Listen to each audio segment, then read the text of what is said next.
এবার আমার নবী মালাকুল মউত আজরাইলকে ডাক দিলেন, মালাকুল মউত আজরাইল, তুমি তোমার কাজ করতে পারো। আজরাইল ইসলাম বলে, ইয়া রাসূলুল্লাহ, দেখেন আমার নবীর মউত কি রকম। আজকে অনেকে বলেন নবীর মরে গিয়েছে, ভালো কথা তারা জানেন না বলে এই কথা বলেন। আমি ভাই ফিতনা চাই না, ঝগড়া চাই না, কাটাকাটি চাই না, কিন্তু কেউ যদি কাউকে গালি দেয়, কিন্তু গালির যদি কিছু জবাব দেওয়া না হয়, তাহলে গালিটা সত্য হয়ে যায়। এর জন্য মাঝে মাঝে আমি কিছু বলি, কিন্তু ঝগড়া করা আমাদের ইসলামের দায়িত্ব নয়। আমাদের ইসলামিক দায়িত্ব হচ্ছে কু আনফুসাকুম ওয়া আহলিকুম নারা। আল্লাহ বলে, বান্দারে তুমি নিজেই জাহান্নামের আগুন থেকে বাঁচো, তোমার আহলকে, তোমার জাতিকে, তোমার দেশকে বাঁচাও। তুমি নিজেই জাহান্নামের আগুন পছন্দ করো না, কেউ যাক সেটাও পছন্দ করো না। নিজেও জাহান্নাম থেকে মুক্তি দিয়ে জান্নাত অবস্থান করো, অপরকেও জান্নাতে যাওয়ার দাওয়াত দিয়ে দাও। জোরে বলেন সুবহানাল্লাহ। আমার আল্লাহ রাব্বুল আলামিনের প্রিয় নবী মুহাম্মদুর রাসূলুল্লাহ সাল্লাল্লাহু আলাইহি ওয়াসাল্লাম আজরাইলকে বললেন, আজরাইল এবার তোমার কাজ তুমি করো। আজরাইল বলে, হুজুর আমি ততক্ষণ পর্যন্ত কাজ করব না যতক্ষণ পর্যন্ত আপনি ইজাজত না দিবেন। সুবহানাল্লাহ বলেন। কি চাচ্ছেন? ইজাজত, হুকুম চাচ্ছেন। হুজুর আপনি যদি হুকুম না করেন, আপনার প্রান্তি নেওয়ার ক্ষমতা আমার নেই। মহান আল্লাহ রাব্বুল আলামিন আমাকে আপনার দরবারের আদব শিক্ষা দিয়েছে, আপনাকে যদি কবরে যেতে হয় আর সেখান থেকে যদি হাসর উঠতে হয়, অবশ্যই আমি যেন আপনার থেকে হুকুম নিই, এজাজত নিই। যদি হুকুম এজাজত না নিয়ে যদি প্রাণটা নিয়ে যাই, তাহলে আমার ক্ষমতা আল্লাহ চিনিয়ে নেবেন। চিৎকার দিয়ে বলেন সুবহানাল্লাহ। আল্লাহর প্রিয় নবী চক্ষু মোবারকের পানি মোবারক ছাড়লেন। ভাইয়ের আমার, পৃথিবীর কোন মানুষ ঈমান নিয়ে মরে যদি তার মুখে কলমা থাকে, জোরে বলুন কি থাকে?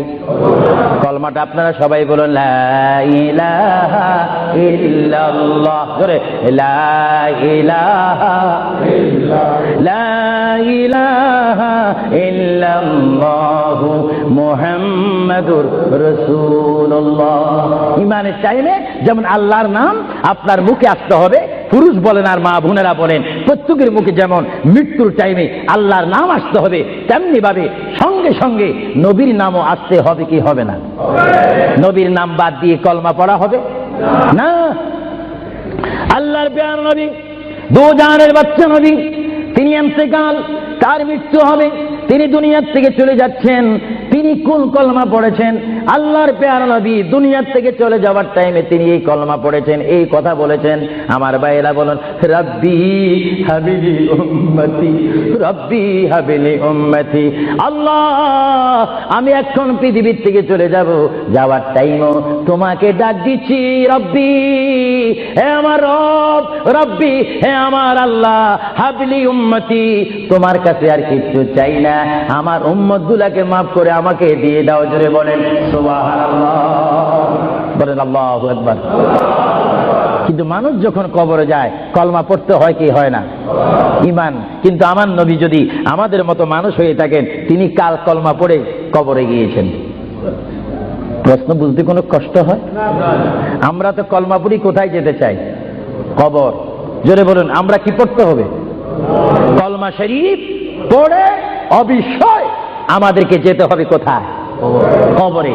কিন্তু আমার নবী যদি আমাদের মতো মানুষ হয়ে থাকেন, তাহলে মুহাম্মদুর রাসূলুল্লাহ কি তার কলমা পড়ে তিনি কবরে গিয়েছেন? আল্লাহর নবীর কলমা ছিল লা ইলাহা ইল্লাল্লাহু ইন্নী রাসূলুল্লাহ। চিৎকার দিয়ে বলেন সুবহানাল্লাহ। আল্লাহর নবী বলেছেন, লা ইলাহা ইল্লাল্লাহ, আল্লাহ ছাড়া কোনো মাবুদ নাই, ইন্নী রাসূলুল্লাহ, নিশ্চয় নিশ্চয় আমি আল্লাহর রাসূল। জোরে বলেন সুবহানাল্লাহ। এই জন্য সমাজে রয়েছে, নিজে যাকে বড় বলে বড় সেই নয়। বলেন, নিজে যাকে বড় বলে বড় সেই নয়, দশে যাকে বড় বলে বড় সেই হয়। আল্লাহর নবী বলে, তোমরা যদি নিজকে নিজে বড় বলো তোমরা বড় হবে না, কিন্তু আমার বেলায় এটা ব্যতিক্রম। আমি নিজকে নিজে বলতেছি ইন্নী রাসূলুল্লাহ, আমি আল্লাহ রাসূল। আমাকে যারা মানবে তারা সাহাবী জান্নাতি, আমাকে যারা মানবে না তারা বেদিন, তারা জাহান্নামী। জোরে বলেন সুবহানাল্লাহ। আল্লাহর প্রিয় নবী উম্মতি উম্মতি বলে কাঁদতেছেন। কেঁদে কেঁদে তিনি আজরাইলকে হুকুম দিলেন, আপনার কাজ আপনি করতে পারেন। আজরাইল ইসলাম আল্লাহর প্রিয় নবীর সিনা মুবারকের উপর হাত রাখলেন। হাত মুবারক রাখার পরে এই মুহূর্তের মধ্যে আল্লাহর নবী দুজানের বাচ্চা নবী তিনি একটা চিৎকার মারলেন, ও ভাই আজরাইল তুমি কি করতেছো? ইয়া রাসূলুল্লাহ আপনার রূহ মুবারক আমি বাহির করতেছি। আজরাইল তুমি কি করতেছো? ইয়া রাসূলুল্লাহ আপনার রূহ মুবারক আমি নিয়ে যাচ্ছি। আমার নবী চিৎকার দিয়ে বলে, ভাই আজরাইল তোমাকে একটু আমি অনুরোধ করে তুমি একটু দেরি করো, তুমি আমার বুকের উপরে কি রেখেছো? ইয়া রাসূলুল্লাহ আপনার বুক মুবারকের উপর আমি শুধু হাতটা রাখলাম। আজরাইল তুমি বুঝি হাত রেখেছো? আমার অনুভব হয় যেন 7টা আসমান আর 7টা জমিন আমার বুকের মধ্যে দিয়েছো। আজরাইল 7টা আসমান আর 7টা জমিন যেন তুমি আমার বুকের উপরে দিয়েছো। এই মৃত্যুর যন্ত্রণা আমি সহ্য করতে পারি না। তবে তোমাকে আমি অনুরোধ করি, আমার উম্মত গুনাহগার হবে, আমার উম্মত বদকার হবে, আমার উম্মত আমাকে না দেখে দেখে ইয়া নবী ইয়া রাসূল বলবে, আমার উম্মতরা তোমার এই কষ্ট সহ্য করতে পারবে না। আজরাইল তোমাকে আমি অনুরোধ করে গেলাম, কিয়ামত পর্যন্ত যত কোটি কোটি উম্মত পৃথিবীর বুকে মৃত্যুবরণ করবে, সকলের কষ্টটুকু তুমি আমাকে দিয়ে দাও, আমি নবী সহ্য করব, তবু আমার উম্মত সহ্য করতে পারবে না। জোরে বলেন সুবহানাল্লাহ। আল্লাহ নবী কেঁদে কেঁদে যখন বলেন, এই মুহূর্তে আজরাইল বলে, ইয়া রাসূলুল্লাহ ইয়া হাবিবাল্লাহ আপনাকে আমি একটা কথা জানাই দিতে চাই, যারা আপনার আশিক, যারা আপনার গোলাম, যারা আপনার প্রেমিক, যারা কোরআন শরীফ পড়ে, যারা দুরূদ শরীফ পড়ে, যারা নামাজ পড়ে, আল্লাহর সাথে কাউকে শরীক করে না, নবীর সাথে বেয়াদবি করবে না, আউলিয়া কেরামের সাথে বেয়াদবি করবে না, ইয়া রাসূলুল্লাহ তাদের মধ্যে আল্লাহ এমন একটা ঈমানের স্পিরিট দিবে, তাদের সামনে যখন আমি চলে যাব, চুম্বককে দেখলে যেমনি ভাবে একে অপরকে আকর্ষণ করে, ইয়া রাসূলুল্লাহ এমনি ভাবে আপনারা আশিকদের রূহ আমি নেব, তারা নিজেও বলতে পারবে না। ময়দার বিদ্যুৎ থেকে একটা চুল বাহির করতে যেমনি ভাবে ময়দা ডিস্টার্ব হয় না, ইয়া রাসূলুল্লাহ আপনার চেহারা মোবারক তাদের সামনে আমি তুলে ধরবো, আপনার চেহারা দেখে দেখে আপনার উম্মতরা কলমা পড়তে পড়তে কবরের মধ্যে চলে আসবে। জোরে বলেন সুবহানাল্লাহ, বলেন আল্লাহু আকবার। আল্লাহর প্যারা নবী মুহাম্মদ রাসূলুল্লাহ রূহ মুবারক নেওয়া হলো। বুঝেন, যদি নবীও চলে যেতে হয় সেখানে তো আপনার থাকার কোনো ব্যবস্থা নেই। চিন্তা করেন আপনার ঘরটা কত লক্ষ টাকার, আপনার অবস্থান কত কোটিপতি শিল্পপতি, সব মিথ্যা, সব বানোয়াট আমার আপনার পর হবে, কিচ্ছু সঙ্গে যাবে না। একমাত্র রাসূলুল্লাহর সুন্নাত, আল্লাহর হুকুম, রাসূলুল্লাহর আদর্শ আমার আপনার কবর ও হাসরের নাজাতের ফয়সালা হবে। চিৎকার দিয়ে বলেন সুবহানাল্লাহ। মুহাম্মদ রাসূলুল্লাহর রূহ মুবারক নেওয়া হলো, নিয়ে গেলেন। সাহাবায়ে কেরামের মধ্যে চিৎকার শুরু হলো, প্রিয় নবী চলে গেলেন। আল্লামা শেখ আব্দুল হক মুহাদ্দিস দেনবী মাদারিসুন নবুওয়াতের মধ্যে তিনি বলেন, বিশ্বের শ্রেষ্ঠতম ক্লাস নম্বর 1 মুহাদ্দিস, যার সিনার মধ্যে লক্ষ লক্ষ হাদিস মুখস্থ ছিল। তিনি মাদারিসুন নবুওয়াত ফারসি কিতাবের মধ্যে তিনি লেখেন, মুহাম্মদ রাসূলুল্লাহর রূহ মুবারক যখন নেওয়া হলো, আল্লাহর পেয়ারা হাবিবের রূহ মুবারক নিয়ে আজরাইল প্রথম আসমানে চলে গেলেন। জোরে বলেন কোথায়? প্রথম আসমানে গেল, দ্বিতীয়, তৃতীয়, চতুর্থ, পঞ্চম, ষষ্ঠ, সপ্তম আসমানে যখন চলে গেল, ওই সপ্তম আসমানে যাওয়ার পরে আল্লাহ রাব্বুল আলামিন হাকামুল হাকিমিনের ওই পাঠানো আজরাইল তিনি চিৎকার দিলেন ফেরেশতাদের মহলের মধ্যে গিয়ে, ফেরেশতাদের কাছে গিয়ে তিনি একটা চিৎকার দিলেন, এই ফেরেশতারা তোমরা একটু আমাকে বিপদ থেকে রক্ষা করো, আমি জীবনে অনেক রূহ নিয়েছি কিন্তু এমন একটা চিন্তা অনুভব করিনি, মুহাম্মদ রাসূলুল্লাহর রূহ মুবারক আমার হাতের মধ্যে, এই রূহুর নূরের তাজাল্লি আমি সহ্য করতে পারছি না, তোমরা এই নূরটা একটু গ্রহণ করো। ফেরেশতারা জবাব দিচ্ছে, এ আজরাইল মুহাম্মদ রাসূলুল্লাহর রূহ মুবারক জায়গার মধ্যে এখানে কোনো জায়গা নাই। এইভাবে আজরাইল আরশ কুরসি লৌহ কলম সব জায়গার মধ্যে গেলেন, লাহুতে গেলেন, মালাকুতে গেলেন, রূহ মুবারক কোথাও রাখার জায়গা নাই। কিছুক্ষণ পরে আমার আল্লাহ ডাক দিয়ে বলে, আজরাইল আমার বন্ধুর রূহ মুবারক তোমাকে আনার জন্য বললাম, শুধু একটু পরীক্ষা করলাম, বিশ্ববাসীকে শিক্ষা দিয়ে দিলাম। হে আজরাইল আমার বন্ধুর রূহ মুবারক, বন্ধুর বডি ছাড়া দ্বিতীয় কোনো জায়গা রাখিনি এই বন্ধুর রূহ মুবারক রাখার জন্য। হে আজরাইল তুমি দেরি করো না, যে মদিনার থেকে সাহাবায়ে কেরামের সামনে বন্ধুর রূহ মুবারকটা নিয়ে এসেছো, আবার ওই জায়গায় গিয়ে রূহ মুবারকটা দিয়ে আসো। জোরে বলেন সুবহানাল্লাহ, বলেন আল্লাহু আকবার, বলেন ইয়া রাসূলুল্লাহ।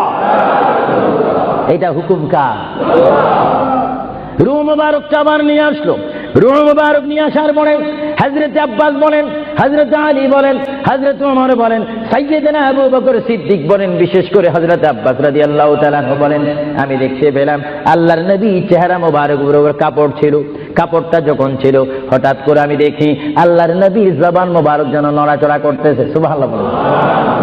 হযরতে আব্বাস বলেন, আমি ওমরকে ডাক দিলাম, সাইয়েদনা আবু বকরকে ডাক দিলাম, সাহাবীরা তোমরা কেঁদো না, আল্লাহর নবী মরে নেই, আল্লাহর নবী মৃত্যুবরণ করতে পারে না, আল্লাহর নবী যদি মরে যায় আল্লাহর রহমত শেষ হয়ে যাবে। তোমরা দেখো রে, আল্লাহর নবী যেন জবান মোবারকে কি জানি বলতেছে। হযরতে সাইয়েদনা আবু বকর বলেন, আমার কানটি, আমার ডাইন কান আল্লাহর নবীর জবান মোবারক উপরে যখন দিলাম, আমি দেখতেছি আল্লাহর হাবিব জবান মোবারক দিয়ে বলতেছে, রব্বি হাবিলি উম্মতি, রব্বি হাবিলি উম্মতি।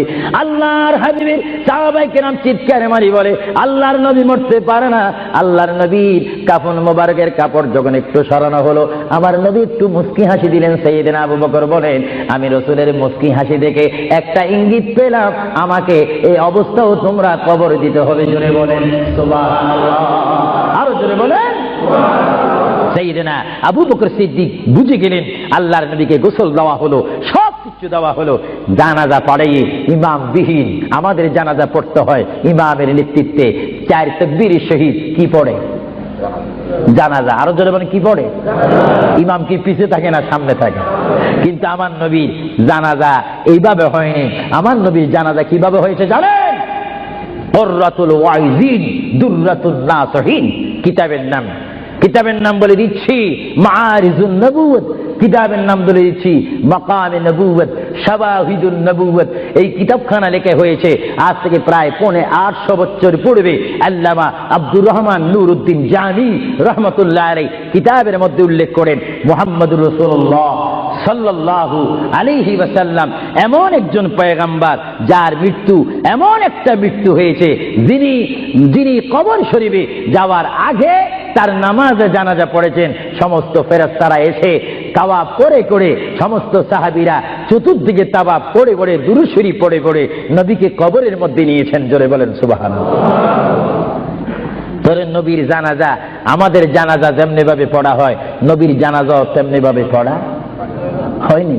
কারণ আমাদের জন্য, মৃত্যু ব্যক্তির জন্য জানাজা কি ফরজে কিফায়া, আর আমার নবী কি মরা না জিন্দা? আওয়াজ বোঝা যায় নবী মরে গেছে। আরো জোরে বলেন, নবী মরা না জিন্দা?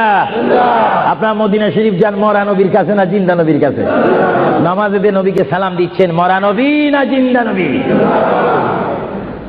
এই জন্য আমার মা বোনকে আমি বলবো, আমার বাবাদেরকে বলবো, আমার নওজোয়ান ইসলামিক সেই সৈনিকদেরকে বলবো, আহলে সুন্নাত ওয়াল জামাতের কর্মী বাহিনীকে বলবো, আপনারা যখন নামাজ পড়বেন, নামাজের মধ্যে যখন সালাম দিবেন, আত্তাহিয়াতু পড়তে গিয়ে আসসালামু আলাইকা আইয়ুহান নবিয়্যু যখন বলবেন, নিয়ত রাখবেন, খেয়াল রাখবেন, ধারণা করবেন নবী আপনার সামনে, নবী আপনাকে দেখতেছে।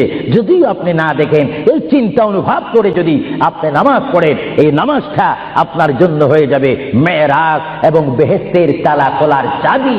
চিৎকার দিয়ে বলেন সুবহানাল্লাহ।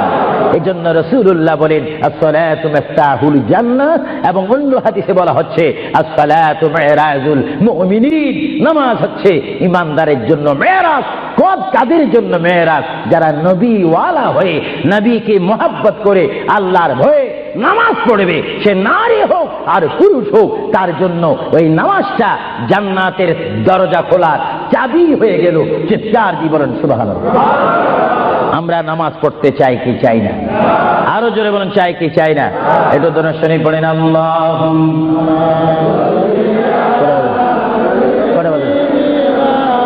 মাওলানা মুহাম্মদ ওয়া আলা আলি সাইয়্যিদিনা।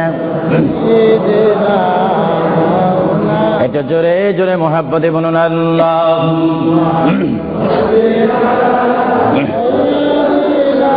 এখন কটা বাজে?